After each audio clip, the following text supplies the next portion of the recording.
Welcome to our free YouTube creator training library brought to you by the Senior Tuber community. Welcome everybody to Creator Training. Tonight we're going to be doing something we talked about last week where we were talking about monetizing your channel with merchandise. And we touched a little bit about if you are a YouTube partner and in the YouTube partner program that you have a lot of perks. And one of them is that you can add the product link in your videos. You can have a menu tab just for your store. And it's just a lot easier for people to know what you do and what you're selling.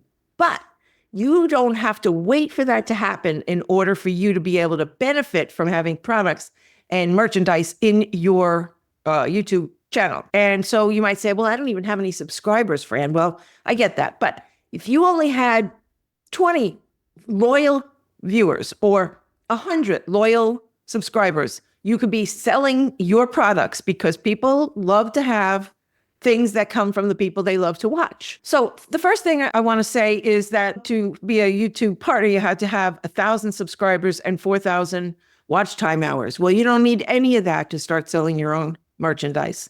And some of it is good for all creators. There's so many different ways that you could do it. One of those things is to do print on demand. They call it POD, print on demand, which is when you create the image and you upload it to a particular platform, whichever one you choose. And when you upload it, you can post a link in your description. You could post pictures of it on social media. You can do a video of your products. You want to make sure that you have products that represent you, are attractive to your audience, and something that might be trendy or that is branding you. So some of the companies that you can use are Teespring, which is now called Spring. And that's where you can put out your t-shirts, your hoodies, and Zazzle is another print on demand where you can get office supplies, home decor, clothing, and this is also great for customization items. I personally have a Cafe Press account for many years, over 10 years now. And this has everything from stickers to calendars to tote bags and journals. And also, again, all the hoodies and hats. And you also get a storefront with Cafe Press that you can change. I have several stores with Cafe Press. So one might be with my essential oils. One might be with my Thrive Anyway business. All different types of businesses could be listed in there, or different types of products if you sell to different niches and have different channels. And then there's Redbubble, which I'm not very familiar with, but it's ideal for artistic designs. Some are frames, some are not frames. They're just hangables, like in material. So there's really cool stuff there. And they also have stickers and apparel, and they focus mainly on the artistic audience for you. So think about this. What could you do? And this is something while we're talking today, we're only going to be here a couple of more minutes, but while we're talking, what is it for you that triggers you? What could you sell today? Some of these are like little journals, like I said. Some are better than others. But if you have a thing that you want to share with people, you're traveling and you want to put together a little travel journal for them, or if you're a coach and you want to give them a little coaching journal, you can do something like that right away. If you're a baker, you could be selling some of your baking aprons and hats to go with that. So what would you do? Start writing it down and keep a list of both the products that you wanted to use and the thing that you want to put on it. Remember, some of these images are pretty intricate. I usually put just like one image in the front of a t-shirt, in the middle of a tote, but there are people who do full bleed prints where it goes down the arms and the legs, and if it's a hat, it covers the whole hat. It gets really sophisticated if you want it to, and it can be really fun. So the other things are that sometimes there are regular e-commerce platforms. I talked a little bit about it last week with Shopify, but you could also use Etsy.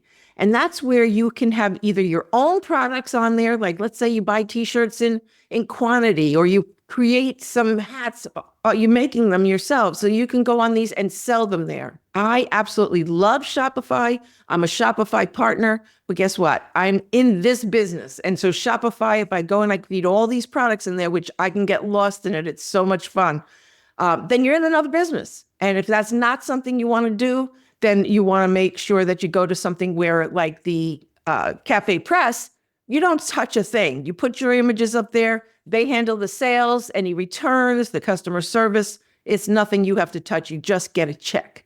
Where Shopify, you have a lot more control over what you do. It's not just for print on demand. It's for anything you're selling, whether you're curating other people's products or you're an affiliate for other people's products, or if you have your print on demand. Etsy's the same way. It's for a lot of handmade, vintage, and niche items for you, and you have to optimize your listings for each search. And then let's talk about niche merchandise. Now, this is good for some people who have ebooks. If you have an ebook, that's merchandise, and you could create an ebook. Some people can do this in a day or less. You can also sell downloadable guides, which is what I'm about to get into. I have so many guides to share with my senior tubers so to make their life a little bit easier. So you can have those downloadable guides or channel exclusive content. If you're creating it and people have been asking you for it and you've been sending it, sometimes people do it as a free download just to sign up for their mailing list. You can do that too. You can use it as an opt-in. And if it doesn't cost you anything, if it's just a download. But if you want to sell it, you could also do that too. And you could have like a little library of all your niche merchandise where people can go to. So it's just a landing page or on your web page. You can also put your physical items on some of these as well, like the mugs and the hats and any apparel that you want with your logo and your tagline on it. So be creative, be fun, and think about it if you would buy it or would you use it if you got it for free. So that's important too. So anyway, for sales, this is some of the things you could do to sell your products. And one of them is to know your audience, really big. If you don't know who's listening to you, and hopefully by now you do, then you want to make sure that you know them enough to know what kind of products they want. So if you're dealing with travelers, you might want to have some customized travel tags. If you're in the baking business, you might want to put out recipes or little booklets of certain recipes or aprons, like I said. So know your audience, who you're dealing with, and then you want to promote it strategically. I personally think making a video of certain products or having them right there with you. Occasionally, I will wear my senior tuber t-shirt, just so if anybody wants one, they know it exists. Or if you're drinking coffee while you're talking on a Zoom call, then you might want to have the name of your company on that. So what is it that you can do with your product or what interests you? Would you make a video about it? You could actually just make a slideshow with some really cool music and tell people this is what you have. And if they like it, to go down into your description, click on it, and to visit your shop. You can run sales on it. You can give some of them away for contests and give it to new clients. So there's a lot of things you can do with that. Make sure you mention that you do have merchandise somewhere, or else nobody's going to go there. And you might want to have some sort of a promotional way that you share, whether it's a little commercial inside your videos and then it's just inserted on your videos or at the end of it, or if you just want to talk about it at the end of your podcast, whatever feels right for you. And keep it simple. This isn't about a thing that you have to get elaborate. Even your customizations should be basic so that people could read it. Don't use a lot of lettering with some intricacy in there. You might want to make it bold and contrast and something that other people can read from a distance if they're seeing somebody with a t-shirt or a hoodie, okay? And clear. Make it clear and attractive and what works best for that item. A lot of people have these little options for a side image. Make sure that image doesn't have too many words in it, okay? If it's going to be wordy, then you want to probably put it on a t-shirt or the back of a hoodie. Start small. Have one product or 5 products that are similar to each other and get used to sharing it and having it. My first products that I ever made, I was so excited. I just kept going back and staring at it. It was so exciting. And I've taken some of my stores down and some of them I just left them alone. And for years, I still sold things from them because it's still out there on the internet. So if you do it right, you're going to get people who are going to buy even if you're not out there selling. But if you are going to do it actively, then start small, get to know your items, see how people are responding to it. You might even run a poll or something so people can say what they think about it or this versus that so that you can give people what they want.